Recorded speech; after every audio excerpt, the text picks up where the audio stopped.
I've been all right. I've been hanging in there, like most of us. Right. Um, Corona treating you okay? um, I don't have any complaints at the moment. Yeah. Good. Same Hmm. here. Same here. So I'm excited. Morgan actually was the one that put me on to you doing this mystery novel. And I was, Yeah, yeah, can you just tell me some about it? What inspired it? How did you get into it? yeah. It was a play actually called Rooster, and I I wrote it. I first wrote it years ago, probably like around 2011. Um, but well, one, I'd always been interested in or a big fan of hard-boiled mystery novels and stories and movies and Maltese Falcon and The Big Sleep and all those Humphrey Bogart type movies and stuff and novels and I wanted to write something like that myself and I always tell people this the immediate inspiration for the specific story for that play was two unexpected things. The Notebook and um, Really?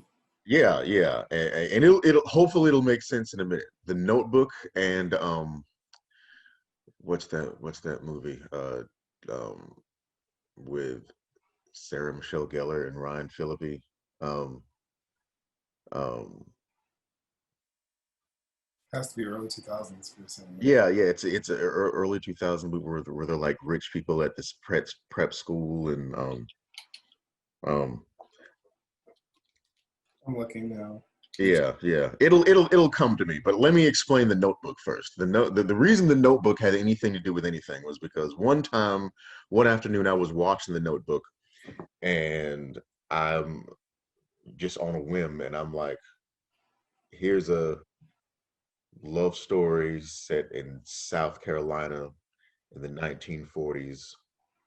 Um, I wonder what all these black people in the background think about all this going on with all these white people that we're supposed to care about in this story. And I just started imagining that. And then I was watching another occasion I was watching the movie whose title I'm still trying to Cool remember. intentions. Cruel Intentions, that's right. I was watching Cruel Intentions and I'm like, okay, here's a story about a bunch of rich people scheming and plotting and doing all sorts of dirt for fun. And as I was watching it, I thought this is like a Raymond Chandler mystery or a Philip Marlowe mystery without Philip Marlowe. And like Raymond Chandler's Philip Marlowe novels, uh, uh, Detective Marlowe was all more often than not was investigating situations involving corrupt rich people. And Cruel Intentions just looked to me like one of those stories with no detective hero in it. Hmm. And now these were separate occasions, but somehow they blended in my head. So I'm like, okay, let me add the detective back in these um, the misdoings of these rich white people, and let me set it in the 1940s with a black detective. And that eventually became the idea for Rooster, which is a murder mystery set in Aiken in the 1940s with a black private detective who's originally from the South but has been living in the North. Um, is hired by a is hired by somebody to um, make sure this rich white man visiting Aiken isn't cheating on his wife, but the rich white guy ends up getting murdered, and his chauffeur is accused of the murder. So he stays behind to solve the murder to clear the chauffeur's name, and ends up having to get into the you know various affairs of all these rich white people and all these black people that go to this juke joint called the Rooster. That's where the title comes from, and hijinks ensue. And I wrote that around, like I said, I wrote that around 2011, and um, tried to put it on about a year later, and that's its own little saga. Um, with the and fast forward to late last year, um, Lauren Ellis put together a put together a Zoom reading of it with real actors, including Morgan. And we put it on. Well, when was it? Was it at early October? I want to say it was. So that's the first actual performance that that play has gotten. Um, so that's how that started. I'm still working on it and working on putting it on stage, but that was, I really appreciated that Lauren was able to do that, and I really appreciated Morgan being a part of it. She did a great job in it. Um, and I think I have it recorded somewhere. But yeah, Oh, that's how that started. Yeah, yeah. what about tell me a bit about, you did kind of explain the writing process for this project specifically, but what about in general? How does creativity hit you? Is it just, how does it start for you? Um, Sometimes, I mean, I get the usual, lightning bolts from the muse sometimes. I'm having lunch or having a shower or driving around, or I'm at work at a random point, and an ideal hit me. That happens, but I try not to depend on that. I have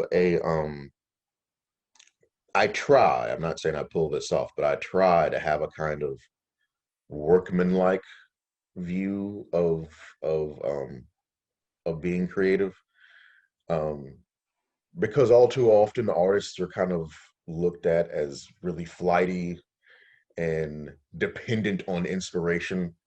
And Yeah. I love inspiration is wonderful, but inspiration more effectively and more efficiently for me certainly tends to come with working. So I tend to want to look at art the same way a tradesman looks at their work. So like Okay. I try to look at writing. I'm primarily a writer. I try to look at writing the same way a plumber or a carpenter or would look at what they do. Like you just get up and you do it. And when I make myself get up and do it, um, that's when the inspiration um, kicks in a way that's consistent. Um, so I try to do a lot of um, like what are called vomit drafts, where like you just sit down and you just vomit everything out. You just type out whatever comes out, even if it's even if it sucks, you just let it suck. But like at least now it's on paper. And you can, and then I go back and I realize like, okay, some of this isn't horrible. In fact, some of this is pretty good. Let me focus in on these good parts. And also, once you've done that, you've gotten a better sense of what it is you're trying to create. Um, so you have a better idea of what to look for, what to take out, what to tweak, what to polish, and and before you know it, you've made something. Um, as opposed to sitting and waiting for the gods to strike you, which, like I said, that does happen sometimes, but I don't like to make a habit of waiting on it. I like to um, work through it. So that's um,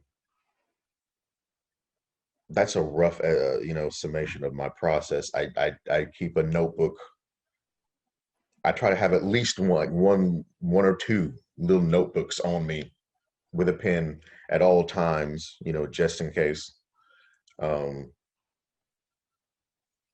I'll write random notes of random thoughts, or if I had like a weird dream or something, I try to write that down as soon as it comes to me. Um, and even when I edit something like from a play or a story, like say I had, the saying "kill your darlings." Sometimes you gotta cut out something to make it work.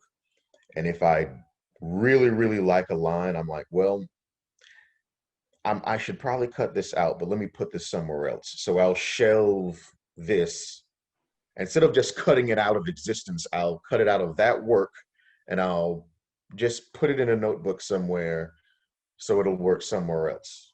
Um, I don't believe in throwing anything away. Like even if I type something, I'm like, that's bullshit. I won't throw the bullshit out completely because it's something, or it might become something. Um, it's a seed. Even if writing this gives me even if I'm like, I'm gonna make something the exact opposite of this, that counts as inspiration. So I try not to toss out or throw out or completely dismiss anything that I've actually written down. Um, so you know, unfinished projects count too, or un un you know, there's no abortions in my work at the end of the day. Nice. If What any of other, that made sense. Yeah. no, all of it did. It was actually very inspiring. I'm a little bit of the opposite when it comes to creativity. I've written some things and I'll just kind of throw them away. I think it's an ego thing for me, and that's like the worst thing you can do with creativity. It gets like I'll write something really good, but I don't really have a home for it in my head. So I'm like, I can do this again. So I'll Hmm. just get rid of it and discard it. I'm weird like that. Like this is the first year. 2020 was the first year I ever kept an actual journal Hmm. without tearing out the pages of too much privacy. Because I was like, Yeah. at some point you have to just be honest. Yeah. At some point, and I'm not really I'm very private with everything, like Hmm. in my thoughts, because Yeah. kind of crazy sometimes. But being able to put them on paper and be honest about them, that was this 2020 was the first year I did that because of Corona. Yeah. Yeah. Therapy. But what other forms of creativity do you actually do? Because you've Okay. done a lot over the years. I remember you and Sam were working on a comic book at some point, and you were doing all the writing for it. Yeah. Yeah. Yeah. Um first I say I earlier I used the phrase I'm fundamentally a writer, but everything that I do falls under writing. So I haven't worked on comics in a while, but mainly plays and screenplays, uh, prose fiction, so like short stories and novels that are presently unfinished. And I do stand up. Um, and it takes very different skill sets to do all those things, but it all runs together in my head as writing. So it doesn't really feel different. If I'm working on a comedy set, I write everything down. If I'm working on a play, if I'm working on a short story, I have to shift gears somewhat, but at the end of the day, it's all writing to me. So it's um it's taking ideas and taking language and melding them together and figuring out a way for what you put together to make sense to somebody outside your head, i.e. an audience. That's what all of it is to me.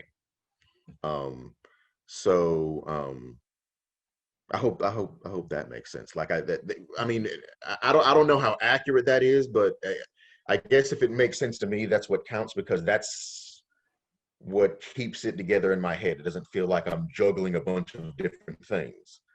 um and it helps me, like for like sometimes, if I'm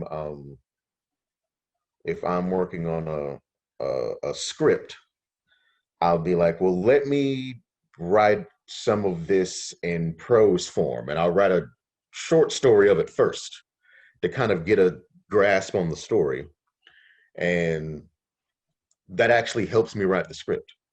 Um, if I'm working on a set, like a comedy set, if I'm having trouble like figuring out how to put the jokes together, because I like when I do comedy, I like to when I do joke trends, like when I go from one joke to another joke, I like the transitions to seem like I'm not transitioning. Like I want to make the whole time I'm on stage, I want to make it sound like it's just been one long monologue as opposed to me shifting to different jokes.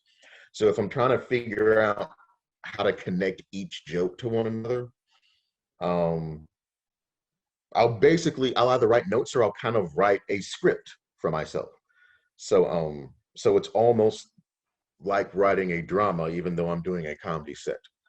So so at the end of the day, everything's writing. If I go back to comics again, it'll probably be a lot like playwriting for me.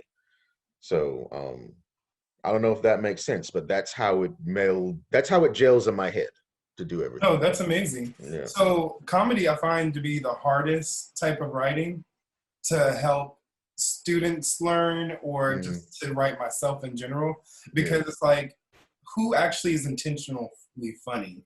I guess some people naturally have the innate nature at times, Yeah. like life, but like I don't know, like when it comes to comedy, right, that, like you said, that's a very different skill set than you Yeah. writing a play and then you Yeah. writing a novel. I mean, everything that you said is just too, but you seem to make it all work with writing. That's pretty genius. I think that's really dope. Oh, I think that's really genius. So appreciate it.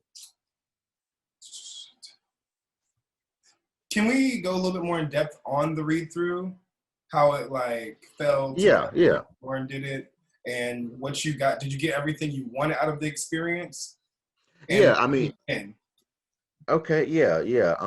The main thing I wanted out of the experience was I wanted to see it. Like I wanted to see my own play. You know, I wanted to hear I wanted to feel and hear what it was like to see these words performed. Like I've read them, I've had them performed in my head before. When we tried to do it years ago, there we know we did like read throughs and things, but I wanted to. And back then I was a participant. I was like playing the lead character, but like when Lauren presented this idea to me, she knew like I wanted to watch it for myself, so we had someone else play the main character. So the main thing I wanted to get from it was I wanted to experience like and someone in an audience would experience it, um to really see if to see if it worked, to see if what I was trying to do with it worked, if it was producing the experience that I was going after, which I mean, an artist only has so much control over how people are going to experience their work, but you would like to have some sense of what it's going to do, of what effect it's going to have. And the read through the Zoom reading definitely gave me that. Um, um, I wanted to have some semblance of a performance, and it was a performance. I mean, there were real actors and everything. I wanted to watch how I kind of wanted to be an outsider to my own work. That's really what I wanted to experience with it. Um, Lauren, you know, we scrambled around trying to find actors who could stick with the schedule. I think we had like maybe two or three rehearsal meetings, um and then the actual read through, which was a live Facebook event that we all invited friends and family to watch on with the link. And but I think one of those meetings, like one of those rehearsal meetings, I didn't go to. I went to one or two of them so people could meet me and get some sense of what I was trying to do when I wrote it and everything. But it wasn't imperative that I go to all of them because I wasn't going to be in it, because I didn't want to be in it. I wanted to experience it.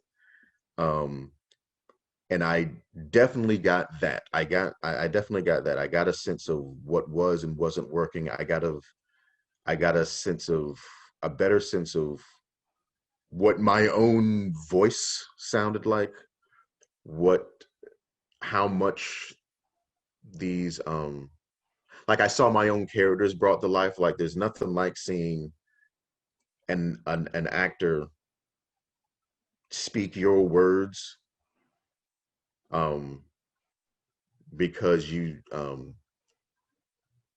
know it feels, I mean, it feels kind of, it feels like you're you know, like different voices in your head. And when you finally see actors performing it, it becomes real. Like it's almost, I kind of would compare it to the process of putting your thoughts down in a journal. Like, okay, it's outside my head now.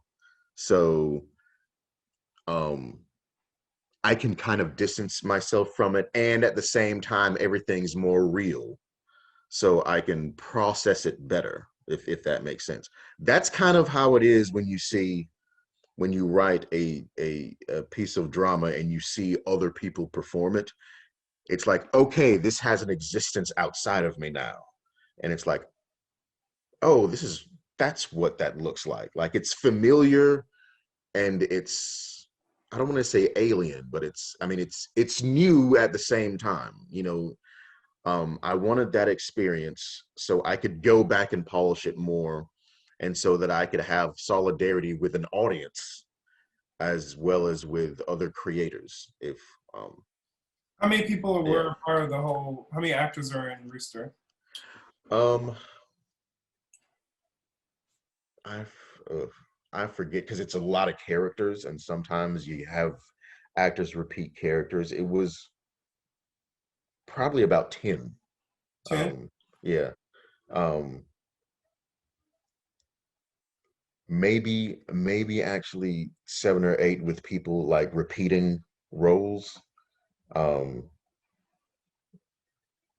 but we were juggling a lot of people. We lost a lot of people and had to like get people at the last minute. Um,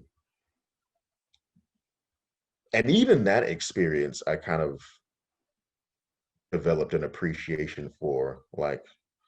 Um, like there were, like during the read through itself, there were a couple of technical difficulties where where like the screen would freeze or whatever, and we would just have to roll with it. I say we, but you know, I was watching it, but the actors would have to roll with it. And watching that, you know, I hadn't really dealt with. I'm not really a theater kid. I'm a writer, so that I developed a an appreciation for that process, which I hope will affect how I go about um, writing a script now. You know, when you know I take those things into consideration, because you have such a strong idea in your head of how a character should look and how they should act and how they should sound. And I don't think it's bad to have that, but you don't necessarily know how it's going to be cast. So you want your work to be solid and malleable at the same time. Because sometimes I would hear actors perform a line that I wouldn't like, with an inflection that I wouldn't have imagined, but it worked. Like it, you know, it's like they made my words sing and more meaningful, or meaningful in a way that hadn't even occurred to me. Like they found something buried within it, and that's an it's weird. It's like it's humbling and it's an ego trip at the same time. I bet. Yeah, I bet. I'm excited to see it come to life, and yeah, I want to see. This needs to happen again. yeah, Rooster yeah. has to happen again. We just gotta get some solid actors. so you don't have to deal with that again. But Mm. other than that, I mean, you know how it is with creatives; they're fickle. Come, dime a dozen, and Yeah. it's so. What is your? Hold on one second. What's next for you on the creative agenda? Um, Two things mainly, and I didn't talk about this much. I mentioned, plays and fiction. I have an audio drama podcast with Sam Mellis. We produce this podcast, and we right now there's only 3 episodes. We kind of took a hiatus, not on purpose, just like us figuring things out. But this year we're getting back to producing that. It's basically an anthology show called the Judgment Night Radio Hour, and it's the the premise is there's this old fire and brimstone preacher who has like um this AM pirate radio, like gospel radio show, and he is always talking about the end times, and he has these sermons, and the sermons are the stories in each episode. And uh I do the voice of the preacher, and I do a lot of the voices, but we'll like wrangle. I write the sometimes it's short stories and sometimes it's radio plays, but I'll write them. Sam and I'll come up with the stories, um but I'll write the actual, scripts or stories, and we'll wrangle other actors together. Sam does most of the directing of the actors, and we kind of cobble it together and edit it together and put it out. And like I said, we've taken inadvertently took a break from it, but we want to get back to that and start making more consistent episodes. And so that's like that's like the major creative thing that I'm doing at the moment. And um, that and um, comedy. The ever I started comedy in late 2018, and a lot of stuff was going on, before COVID, and it's hard to say whether COVID's dying down or not, but hopefully it's on its way out with the vaccine and everything. So like there's been more shows in the Augusta area, so I'm part of that scene. Um, so there's a monthly show at Soul Bar that I run, and Fox's Lair runs a show that I perform at often, and I'm along with the podcast, I'm focusing on just getting more stage time in the Augusta area and in Columbia. I haven't done Columbia in a while. Well, since before COVID, but um, so yeah.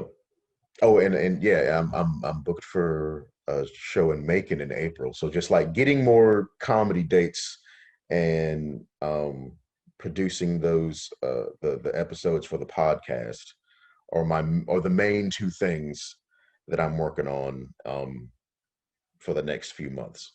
Um, Figuring out how to get Rooster on stage is definitely on the horizon. Ideally this year.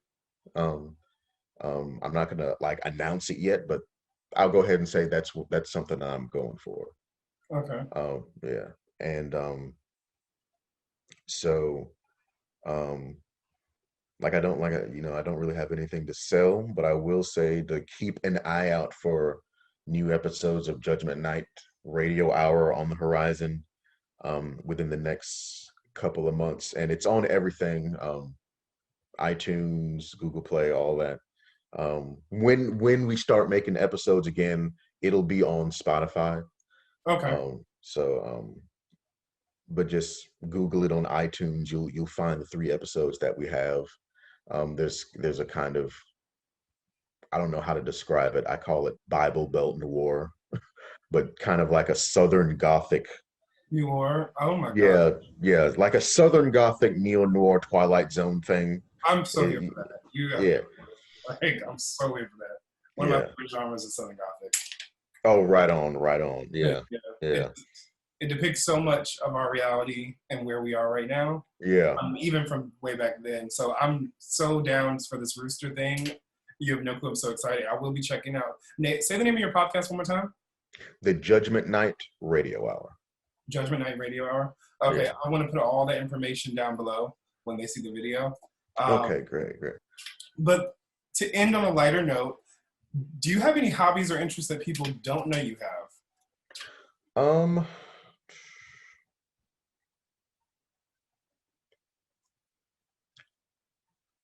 that's hard to say. I'm kind of boring outside of those things. Like every like anything that I develop an interest in ends up flooding its way into my creative life, but like I like reading like philosophy and theology. Like I like studying religion, and I like and I like using that as a way to study everything else. So like every now and then I'll develop an interest in like politics, but like or economics or physics or whatever, and I'm not good at math, so I'm not good at any, at any of those things, but I'll develop an interest in studying them by way of studying philosophy and religion. So like you might, like if you catch me out like downtown Augusta or somewhere, you might see me with like um you might catch me with like a notebook and like a random crime novel and like a book by Saint Augustine or like or a play by August Wilson and a novel by Dostoevsky and a something by a book by Kierkegaard, but like on my phone I'm looking at like goofy ass comedy videos, like that's if you bump into me, like some like chances are that's how you find me. But um I I don't really I'm trying to make sense of because you say hobbies and interests, so I'm trying to cards. I like playing cards. That's a thing. I've developed an interest in cards. I'm not saying that I'm good at it, but I've developed an interest in playing cards. Spades because I'm black, I guess, but spades and Palace. My girlfriend and I play a game similar to War, I think, called Palace. But like we just started collecting playing cards and doing that a lot. And I didn't really, I grew up around it being played, but I didn't grow up playing it. Yeah. Like I wasn't like, yeah, like I played Uno as a kid, but I wasn't super into it. Yeah. Yeah. And I played, spades or pity pat or whatever as a kid, but I was never really super into it until like the last year. So like cards, that's something you could convince me to do if you run into me. Um, um, I This is kind of related to this is I was in the um poetry spoken word community for a while, which I haven't done that as much, but that was an outlet for writing really, and I think it kind of helped me when I went into comedy. So I'm not sure if that counts, but yeah, philosophy, religion, and cards. Those are my three outside things. Okay. And they'll probably Change. yeah, yeah, yeah, Especially after Corona lifts. yeah. Yeah. All right. Well, I definitely want to stay in touch and get up to date on your podcast when you do guys have new episodes. I want to talk with both of you guys. And the next time you set up for a Rooster Zoom, if possible. That would be amazing. But we all want to thank you so much at ELIME for doing this interview with us, because this is the very beginning nurture of our baby that we've been putting together all through Corona. And you were one of the main interviews we wanted the most, and we are so happy we got you. So everyone's going to be so elated to see this video. Oh, thank you. Until next time, you have our full support. Anything you need, please hit us up through email anytime. Will do. All your creative endeavors, we'll be watching and supporting. Awesome. This is an honor. I appreciate being a part of this. I know what it's like to, have something creative, some project you have welling in you, and it finally, it's. I know everybody uses like the giving birth analogy, but like it works. So like I really appreciate the opportunity to be a part of it. Thank you. Same here. Until next time, friend, take care, Mr. You Creative, too. and keep creating. You too. Thank you. Take care.